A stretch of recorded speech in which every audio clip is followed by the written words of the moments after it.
To God. ఈరోజు మన లేఖన భాగము యోహాను సువార్త 5వ అధ్యాయము 36వ వచనం. అయితే యోహాను సాక్ష్యము కంటే నాకు ఎక్కువైన సాక్ష్యము కలదు. అదేమనినా, నేను నెరవేర్చుటకై తండ్రి ఏ క్రియలను నాకు ఇచ్చి ఉన్నాడో నేను చేయుచున్న ఆ క్రియలే తండ్రి నన్ను పంపి ఉన్నాడని నన్ను గూర్చి సాక్ష్యం ఇస్తున్నవి. ఆమేన్. దేవునికి స్తోత్రం. హల్లెలూయా. మన ప్రభువును, మన రక్షకుడును, మన విమోచకుడును, మన కాపరి, మన న్యాయాధిపతి, మన యెహోవా ఈరే, మా యెహోవా రాఫా, యెహోవా నిస్సి, మన పితరుల దేవుడు, మన ప్రవక్తల దేవుడు, పూర్వకాలముందున దేవుడు, ఈ దేవుని నామములు మీ అందరికీ ప్రత్యేకమైన వందనాలు తెలియజేస్తున్నాను. ఈ దినమంతా మీకు ఆశీర్వాదకరంగా ఉండాలని. చెడ్డ దినాల్లో ఉన్నాం, దుర్దినాల్లో ఉన్నాం, అపాయకరమైన కాలాలు ఇవి. వీటి మధ్యలో మనం ఆత్మీయంగా, క్షేమంగా, పదిలంగా ఉండాలనేది దేవుని యొక్క ఉద్దేశం. దేవుని స్తోత్రం. హల్లెలూయా. ఈ కార్యక్రమాల ద్వారా మీరు ఆత్మీయంగా దీవించబడుతున్నట్లయితే నేడే నన్ను సంప్రదించాల్సిందిగా ప్రేమపూర్వకంగా కోరుతున్నాను. దయచేసి జ్ఞాపకం చేసుకోండి, ఆయా గ్రామాల్లో పనిచేస్తున్నటువంటి దేవుని సేవకులు, ఇండిపెండెంట్గా పనిచేస్తున్న సేవకులు, నెల్లూరు జిల్లా కానీ, తిరుపతి లేదా బాలాజీ లేదా చిత్తూరు, ప్రకాశం జిల్లా వాళ్ళు జ్ఞాపకం చేసుకోవాల్సిన ఒక విషయం, మీ ప్రాంతాల్లో సువార్త పరిచర్యకు, వాక్యాన్ని బోధించడానికి ఏదైనా అవసరత మీరు ఏర్పడితే నన్ను సంప్రదించాల్సిందే కోరుతున్నాను. ఉచితంగా వచ్చి మీ మధ్యలోకి దేవుని వాక్యం బోధించాలని ఆశపడుతున్నాను నేను. ఈ రోజుల్లో బోధకులు అనబడిన వాళ్ళకి ఎన్నో డిమాండ్స్ ఉన్నాయి. అది చేయండి, ఇది చేయండి, ఆ ఫుడ్ పెట్టండి, ఈ మెను. కానీ ఎటువంటి డిమాండ్లు లేకుండా ఉచితముగా పొందితిరి, ఉచితముగా ఈయుడి అనే పాలసీ ప్రకారం ఉచితంగా మనం ఈ అధికారం, ఈ అనుభవం, సత్యం మనం ఉచితంగా పొందుకుంది కనుక ఈ సత్యాన్ని ఉచితంగా పంచాలి అనే ఉద్దేశంతో గ్రామాలకి, వేరువేరు ప్రదేశాలకి నేను వెళ్ళడం జరుగుతుంది. కనుక ఎవరైనా వాడుకోవాలనుకుంటే, నేను ఏ డినామినేషన్కి సంబంధించిన వ్యక్తినేం కాదు, మత శాఖలకు అతీతమైన వ్యక్తిని. కనుక మీ ప్రాంతాల్లోకి వచ్చి ఆత్మ సంబంధంగా వాక్యం బోధించి మిమ్మల్ని ఆత్మీయంగా బలపరచడానికి నేను సిద్ధంగా ఉన్నాను. కనుక ఈ విషయంలో మీరు అవసరం అనుకున్నప్పుడు నన్ను సంప్రదించాల్సిందిగా కోరుతున్నాను. దేవుని స్తోత్రం. హల్లెలూయా. చాలా గ్రామాల్లో పనిచేస్తున్నటువంటి సేవకులకి ప్రోత్సాహము ఎంతైనా అవసరం. ప్రోత్సాహం అంటే ఆర్థిక ప్రోత్సాహం అని కాదు, ఆత్మ సంబంధమైన ప్రోత్సాహం ఎంతైనా అవసరం. కనుక అట్టి ప్రోత్సాహం ఇవ్వడానికి నేను సిద్ధంగా ఉన్నాను. గిడియన్ ఫెలోషిప్ ఇంటర్నేషనల్ అనేటువంటి సహవాసంలోని సేవకులు కొంతమంది ఉన్నారు, వాళ్ళు కూడా అందుబాటులో ఉన్నారు. కొత్త ప్రదేశాలకు వెళ్ళి దేవుని వాక్యాన్ని బోధించి దేవుని నామాన్ని మహిమపరచాలనేది మాత్రమే నా యొక్క ఉద్దేశమైంది. దేవుని స్తోత్రం. ఈ సమయంలో మనం దేవుని వాక్యంలోకి వెళ్దాం. నిన్నటి దినం అనగా నిన్నటి ఎపిసోడ్లో ప్రకాశించడం, షైనింగ్ అనేటువంటి అంశం గురించి మనం మాట్లాడుకున్నాం. యోహాను ప్రకాశించాడు, బాప్తిసం ఇచ్చి యోహాను ప్రకాశించాడు. అతడు మండాడు, ప్రకాశించాడు. అతడు దీపం లాగా ఉన్నాడు. ద్వీపం కాదు, దీపం. Is a lamp, is a torch. నేను లోకమునకు వెలుగై ఉన్నాను అని చెప్పాడు యేసుప్రభు. అనగా లోకమంతటికి సరిపోయేటువంటి వెలుగునిచ్చేటువంటి దీపమైనాడు యేసుప్రభు. కానీ యోహాను మాత్రం ఇశ్రాయేలుకు మాత్రమే పరిమితమైపోయినటువంటి దీపం. He's the lamp or light of the world. But John the Baptist was a light or lamp for a limited area. ఒక పరిమితమైన ప్రాంతానికి మాత్రమే స్తోత్రం చెందిన వ్యక్తి ఆయన. కానీ యేసుక్రీస్తు అందరికీ ప్రభు, అందరికీ చెందినవాడు, సార్వత్రికమైన వాడు. He's a universal. దేవుని స్తోత్రం. హల్లెలూయా. పంపబడ్డం ద్వారా అతడు ప్రకాశించాడని, అతని యొక్క వెలుగు ప్రజలకు తెలిసిందని, అరణ్యములో కేకలు వేస్తున్నప్పుడు ఆ కేకలు శబ్దాలు లేకపోతే దీపం యొక్క కాంతి పుంజాల్లాగా, లేకపోతే రేస్ లాగా కనిపించాయని, లేకపోతే ఆ సౌండ్స్ వినిపించాయని అతడు పంపబడడం ద్వారా, ప్రకటించడం ద్వారా. అరణ్యంలోకి వెళ్ళి తపస్సు చేసుకుంటూ కూర్చోలేదు ఆయన. ఏదో ధ్యానం చేస్తూ మెడిటేషన్ చేస్తూ కూర్చోలేదు ఆయన. ఏదో బీజాక్షరాన్ని తప్పిస్తూ లేకపోతే ధ్యానిస్తూ ఉచ్చరిస్తూ ఆయన గడిపాడని కాదు.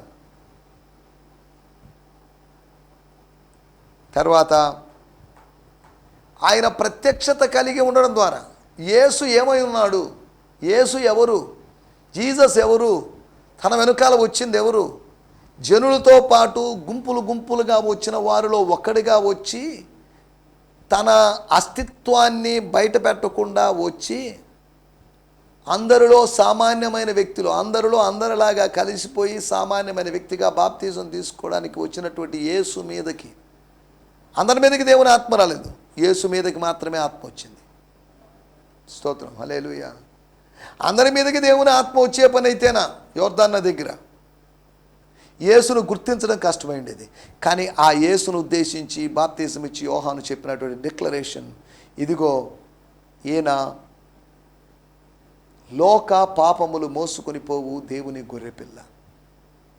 లోకంలో పాపం ఉంది, ఆ పాపాన్ని తీసుకొని పోవాలి, అదృశ్యం చేయాలి, ఆ పాపాన్ని మాయం చేయాలి, లేకుండా చేయాలి. ఆ పాప సంహారం, పాప పరిహారం జరగాలి. దానికి సొల్యూషన్, మార్గము యేసే. లోక పాపములు మోసుకొని పోవు దేవుని గొర్రె పిల్ల. హల్లెలూయా. తర్వాత యోహాను సువార్త 3:29 మనం ఆలోచించినట్లుగా, అతడు ప్రభువులో ఆనందించడం ద్వారా, నేను ఆనందిస్తున్నాను, మిక్కిలి సంతోషిస్తున్నాను, ఐఎమ్ రిజాయిసింగ్ మోర్, ఎక్కువగా ఆనందిస్తున్నాను, నాకు చాలా సంతోషమైంది. ఆయన అనేక మందికి బాప్తిజం ఇస్తున్నాడు, లేదా ఆయన శిష్యుల ద్వారా ఇప్పిస్తున్నాడు, ఆయన పరిచయం పెద్దదవుతుంది అని తెలిసినప్పుడు నాకు అసూయ రాలేదు, బాధ రాలేదు, ఆవేదన రాలేదు. ముందు వచ్చినటువంటి చెవుల కన్నా వెనకొచ్చినట్టు కొమ్ములు వాడి అన్నట్టుగా, మొన్న వచ్చిన ఆయన మినిస్ట్రీకి వచ్చిన ఆయన నాకన్నా గొప్పవాడైపోతున్నాడు అనేటువంటి ఆ డిఫరెన్షియేషన్ అతను చూపించలేదు. నాదంటూ పరిచర్య లేదు, నా పరిచర్య అయిందే. ఆయన ఎవరు, నేనెవరు, ఆయనకి నాకు తేడా ఉంది. ఆయన పెళ్లి కుమారుడు, నేను పెళ్లి కుమార్తెలో భాగమైన వాడిని, పెళ్లి కుమారుని యొక్క స్నేహితుణ్ణి. నేను విని సంతోషిస్తాను ఆయన సంతోషం ద్వారా. అనగా మనం సంతోషించినప్పుడు మన ముఖం వెలిగిపోతుందండి ముఖం అంటారు. అదే ఏడుస్తూ ఉన్నప్పుడు అయ్యో పాపం అనే సానుభూతి కలుగుతుంది. మనం ప్రకాశిస్తే పక్కన వాళ్ళు కూడా సంతోషిస్తారు. ఆరిపోయిన దీపాల అనుభవంలో కాకుండా మండుచూ ప్రకాశించుచున్నటువంటి అనుభవంలో మనం రావాలి. మండుచూ ప్రకాశించుచున్న అనుభవం కావాలంటే నూనె కావాలి, తైలం కావాలి, పరిశుద్ధాత్మ తైలం కావాలి. వారు ప్రత్యక్ష గుడారములో దీపస్తంభానికి వాడేటువంటి దంచి తీసినటువంటి ఒలీవ్ నూనె కావాలి. ప్యూర్, లేదా విర్జిన్ కోకోనట్ ఆయిల్ కాదు, విర్జిన్ ఆలివ్ ఆయిల్, దాన్ని ఉపయోగించారు. సరే, ఏ ఆయిల్ మంచిది అనే దాంట్లోకి మనం వెళ్ళలేదు, కానీ మన విషయం అది కాదు. దీపము వెలగాలంటే తైలము కావాలి, నువ్వు వెలగాలంటే తైలం కావాలి. నీ ఆత్మలో పరిశుద్ధాత్మ తైలము, ఆనంద తైలం కావాలి. ఏం లేకుండా నువ్వు వెలిగేటువంటి అవకాశం లేదు. కాబట్టి మనం గత ఎపిసోడ్లో మండుచున్న దీపమైనటువంటి యోహాను గురించి, ఆయన పంపబడడం ద్వారా, ప్రకటించడం ద్వారా, ప్రత్యక్షత కలిగి ఉండడం ద్వారా, ప్రభువులో ఆనందించడం ద్వారా, స్తోత్రం, ప్రకాశించాడని మనం చెప్పుకున్నాం. ఆయన పెళ్లి కుమారుని స్నేహితుడైతే ఆయన శిష్యులు పెళ్లి కుమారుని యొక్క స్నేహితులు లేదా పెళ్లి కుమార్తెలోని భాగంగా ఉన్నవాళ్ళై ఉండొచ్చు. స్తోత్రం. మనం కూడా అలా ప్రకాశించాలని, మన పట్ల దేవుని చిత్తం అదని మనం గత ఎపిసోడ్లో తెలుసుకున్నాం. ఏదైనా మన ధ్యానం నిమిత్తమై యోహాను సువార్త 5వ అధ్యాయము 36వ వచనము. స్తోత్రం. అయితే యోహాను సాక్ష్యము కంటే నాకు ఎక్కువైన సాక్ష్యం కలదు. అదేమనినా నేను నెరవేర్చుటకై తండ్రి ఏ క్రియలను నాకిచ్చి ఉన్నాడో నేను చేయుచున్న ఆ క్రియలే తండ్రి నన్ను పంపి ఉన్నాడని నన్ను గూర్చి సాక్ష్యంచున్నవి. దేవుని స్తోత్రం. హల్లెలూయా. స్తోత్రం. నేను చదువుతున్నాను 36వ వచనం, verse 36. But I can provide more substantial proof of who I am that exceeds John's testimony, my miracles. These works which the Father destined for me to complete, they prove that the Father has sent me. నా తండ్రి నన్ను పంపించాడు అనడానికి గుర్తు ఏంటో తెలుసా? నేను చేసే ప్రసంగాలు కాదు, కానీ నా ద్వారా జరుగుతున్నటువంటి దైవ కార్యాలు, పరకార్యాలు, పరమ కార్యాలు, లేకపోతే పరలోకపు కార్యాలే అవి సాక్ష్యం ఇస్తున్నాయి. I can provide more substantial proof, ఒక బలమైనటువంటి రుజువులని, ఆధారాలని మీ ముందు నేను పెట్టగలను. యోహాను ఏదైనా పెట్టాడనుకుంటే, యోహాను ఏదైనా ఉంచాడనుకుంటే దానికన్నా బలమైన సాక్ష్యం, అనగా యోహాను కన్నా గొప్పవాడు ఆయన. యోహాను కన్నా అంటే యోహాను ఏలియా ఆత్మ కలిగిన వాడు అనుకున్న ఏలియా కన్నా గొప్పవాడు. యోహాను కన్నా, ఏలియా కన్నా, ఆయన అందరికన్నా గొప్పవాడు. సరే, దేవుని స్తోత్రం. హల్లెలూయా. మనం చదువుకున్న మాట లేదా వాడుక భాష బైబిల్లో కూడా మనం చదివితే పవిత్ర బైబిల్లోంచి 5వ అధ్యాయం 36వ వచనం. నా దగ్గర యోహాను సాక్ష్యం కన్నా గొప్ప సాక్ష్యం ఉంది. పూర్తి చేయమని తండ్రి నాకు అప్పగించిన కార్యాలని నేను పూర్తి చేస్తున్నాను. దేవుని స్తోత్రం. ఈ కార్యాలు తండ్రి నన్ను పంపాడని నిరూపిస్తాయి. దేవుని స్తోత్రం. ఒక నిరూపణ, ఒక ప్రూఫ్. నాకు ఒక గొప్ప సాక్ష్యం ఉంది. పలానానికి సాక్ష్యం లేదండి, సాక్ష్యమే లేదు అతనికి అని అంటుంటారు. నాకు ఒక గొప్ప సాక్ష్యం ఉంది. యోహాను సాక్ష్యాన్ని మీరు అంగీకరించినప్పుడు యోహాను కన్నా గొప్ప సాక్ష్యం కలిగి ఉన్నందుకు మీరు అంగీకరించాల్సిందే. ఎక్కువైన సాక్ష్యం లేదా గొప్ప సాక్ష్యం, బలమైన సాక్ష్యం ఏంటి? యేసు ప్రభువుకు ఉన్నటువంటి సాక్ష్యం, యోహాను కన్నా ఉన్నటువంటి గొప్ప సాక్ష్యం ఏంటి? 3 విషయాల్ని మనం త్వరగా జ్ఞాపకం చేసుకుందాం. మన సమయము అయిపోతుంది. 12 నిమిషాలు దాటింది. ఇంకొక 14 నిమిషాల సమయం ఉంది. ఈ సమయంలో మనం ముగించుకోవాలి. మనం 3 విషయాలు ఆలోచించాలి. ఎక్కువైన సాక్ష్యం అంటున్నప్పుడు యోహాను సువార్త 5వ అధ్యాయంలో ఎక్కువైన ప్రయత్నం మనకు కనిపిస్తుంది. ఎక్కువైనటువంటి కొన్ని అనుభవాలు ఉన్నాయి. ఇక్కడ ఎక్కువైనటువంటి సాక్ష్యం, ఎక్కువైనటువంటి ప్రయత్నం 5వ అధ్యాయం 18వ వచనంలో చూస్తున్నాం. స్తోత్రం. హల్లెలూయా. మొట్టమొదటి విషయం 5వ అధ్యాయం 36వ వచనంలో సాక్ష్యం ఇచ్చేవేంటి? సాక్ష్యం ఇచ్చేవాళ్ళు మనుషులే, బాగానే ఉంది. మనుషులు కాకుండా సాక్ష్యం ఇచ్చేవి కూడా ఉన్నాయి. మీ పాదాలకున్న ధూళి లేదా మీ వస్త్రాలకున్న ధూళిని దులిపివేయండి, అవి సాక్ష్యం ఇస్తాయి. ఆకాశమా ఆలకించుము, భూమి చెవియొగ్గుము. ఆకాశము భూమి సాక్షులు. ఇప్పుడు ప్రకృతి సాక్షి, పంచభూతాలు సాక్షి. ఒక రాళ్ల గుట్టను పేర్చి మామ అల్లుళ్ళు అనగా యాకోబు లాబానులు చెప్పుకుంటారు, ప్రమాణం చేసుకున్నారు, నిబంధన చేసుకున్నారు. నువ్వు నా బార్డర్లోకి రావడానికి వీల్లేదు, నేను నీ బార్డర్లోకి రాను. ఎవరి సరిహద్దులు లోపే వాళ్ళు ఉండాలి. సరిహద్దులను అతిక్రమించి రావడానికి వీల్లేదు, ఇక తరమడానికి వీల్లేదు, రాకూడదు, తరమకూడదు అనేటువంటి కండిషన్లతో రాళ్ళ గుట్టను సాక్షిగా పెట్టుకున్నారు. ఎందుకు చెప్తున్నా అంటే ఎక్కువైన సాక్ష్యము ఎందుకుంది? యోహానుకు యేసుకు తేడాలు ఉన్నాయి. యోహానే స్వయంగా ఒప్పుకున్నాడు, నాకన్నా శక్తిమంతుడు, నాకన్నా సాక్ష్యం కలిగినవాడు, నాకన్నా సూచక్రియలు చేసినవాడు, నాకన్నా సందేశం ఇవ్వగలిగినవాడు, నాకన్నా శిష్యులను తయారు చేయగలిగినవాడు, నాకన్నా అన్ని రెట్లు గొప్పవాడు ఆయన. He's far more better than me. స్తోత్రం. నాకన్నా ఎక్కువ కాలపు సేవ చేసినవాడు. స్తోత్రం. హల్లెలూయా. నాకన్నా ఎక్కువ జ్ఞానం కలిగిన వాడు. స్తోత్రం. హల్లెలూయా. నాకన్నా ఎక్కువ కేకలు వేయగలిగిన వాడు. నన్ను బలపరచడానికి, నేను ఎవరినో తెలియజేయడానికి నా గురించినటువంటి ఒక ప్రవచనం ఉండొచ్చు, కానీ ఆయన గురించి అనేకమైన ప్రవచనాలు ఉన్నాయి. నాకన్నా ఎక్కువ ప్రవచనాలు కలిగిన వాడు అన్నట్టుగా యోహాను చెప్తున్నాడు. సరే, మనం ఇక్కడ ఆలోచిస్తున్న విషయాలు. ఒకటి, క్రియల సాక్ష్యం, the witness of the works. మన క్రియలు మన గురించి సాక్ష్యం ఇస్తాయి. వారి క్రియలు, వారి పనులు వారి వెంట పోతాయి సాక్ష్యం ఇవ్వడానికి. మంచి క్రియలు కావచ్చు, చెడ్డ క్రియలు కావచ్చు, అవి సాక్ష్యం ఇస్తాయి.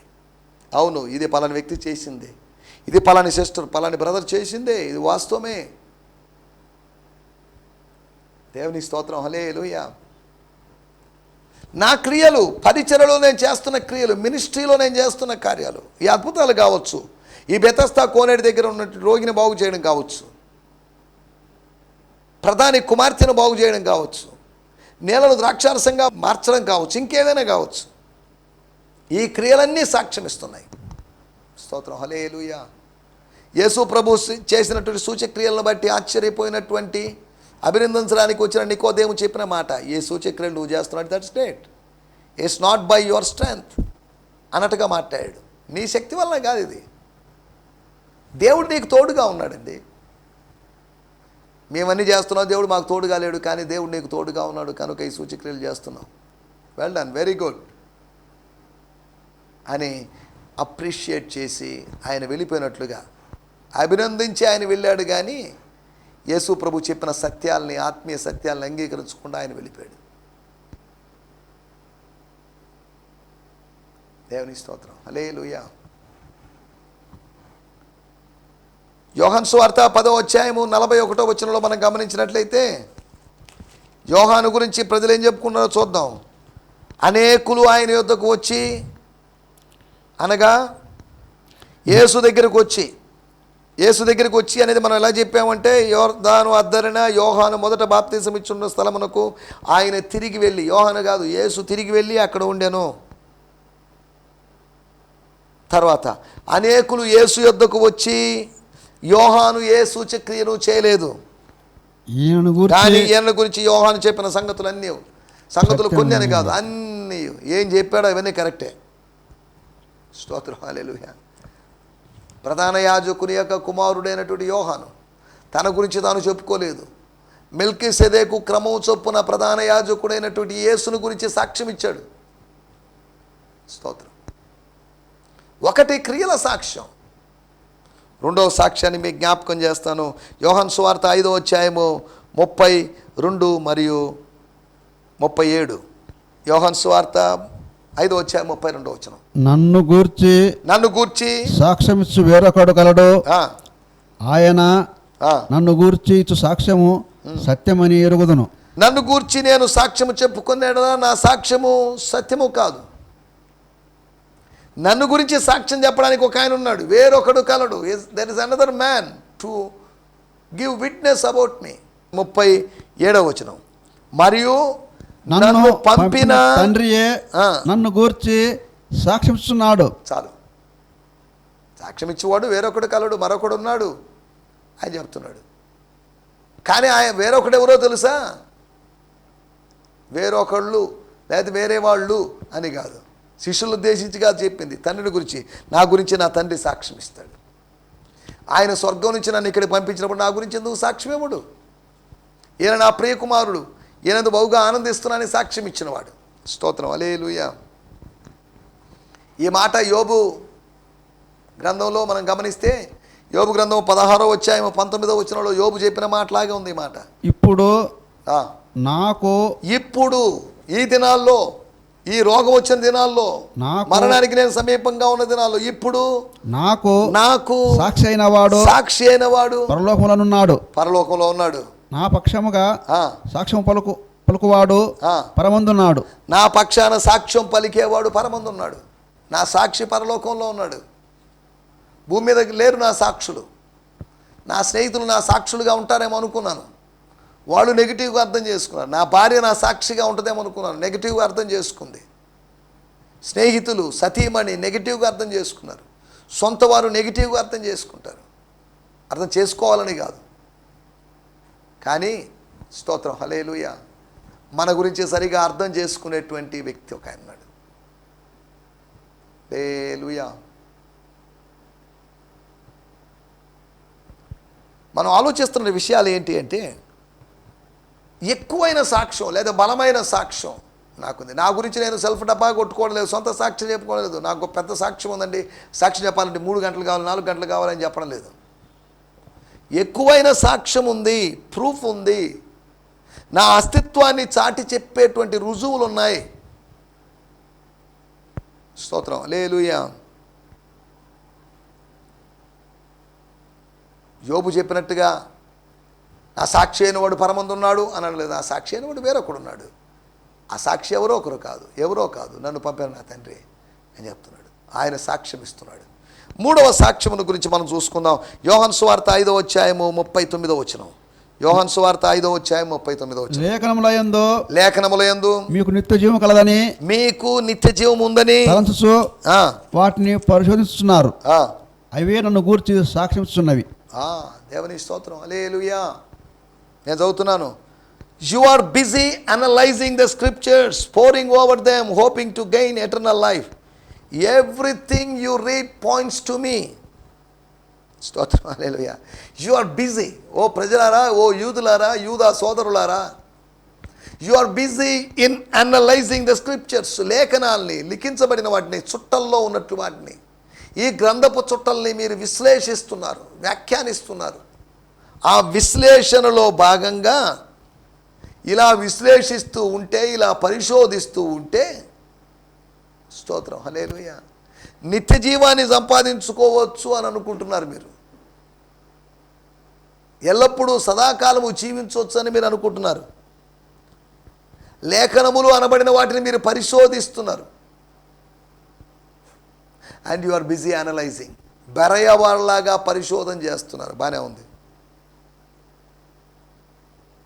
బట్ ఎవ్రీథింగ్ యూ రీడ్, మీరు ఏం చదివినా, పాత నిబంధనలో ఏం చదివినా, ధర్మశాస్త్రంలో ఏం చదివినా, కీర్తన గ్రంథంలో పద్యభాగంలో ఏం చదివినా, చారిత్రాత్మక పుస్తకాల్లో ఏం చదివినా అవి నన్ను గురించి సాక్ష్యం ఇస్తున్నాయి. స్తోత్రం హల్లెలూయా. సర్వ సృష్టిలోని జీవరాశులన్నీ నీదు మహిమనే ప్రకటించగానే భక్తుడు పాడతాడు. భూమి ఆయన యొక్క మహిమను, అంతరిక్షములు దేవుని మహిమను ప్రచురం చేస్తున్నాయి. స్తోత్రం. ఇక్కడ రాయబడిన మాటలు లేఖనముల యొక్క సాక్ష్యము, the testimony of the scriptures.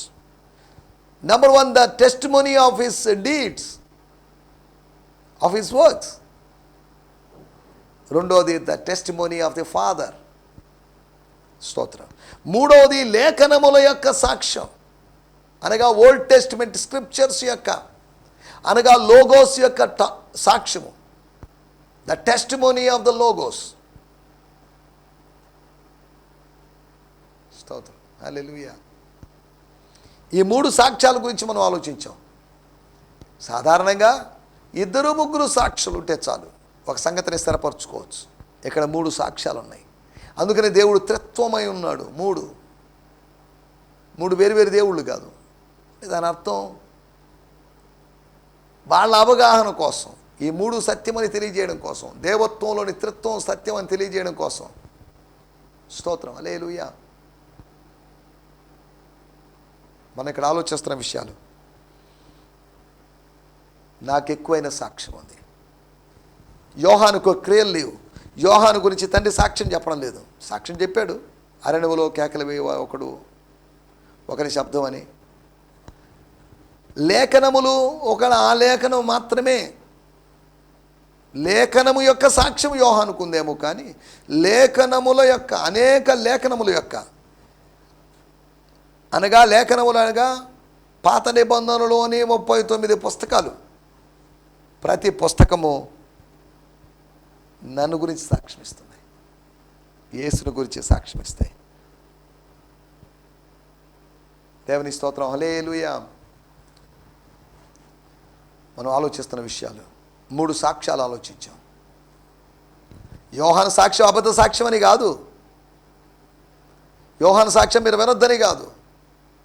యోహాను సాక్ష్యం ఈజ్ ఓకే, కానీ యోహాను కన్నా ఎక్కువైన సాక్ష్యం ఉంది. యోహాను వెలుగులో ఉండాలని మీరు ఆశించారు, బాగానే ఉంది. ఆ మండుచున్న దీపం ఆరిపోయింది కదా, కానీ ఈ దీపం మాత్రం ఆరదు. యెషూవా మెస్సియా యొక్క దీపం ఆరదు, అది నిత్యము వెలుగుతూ ఉంటుంది.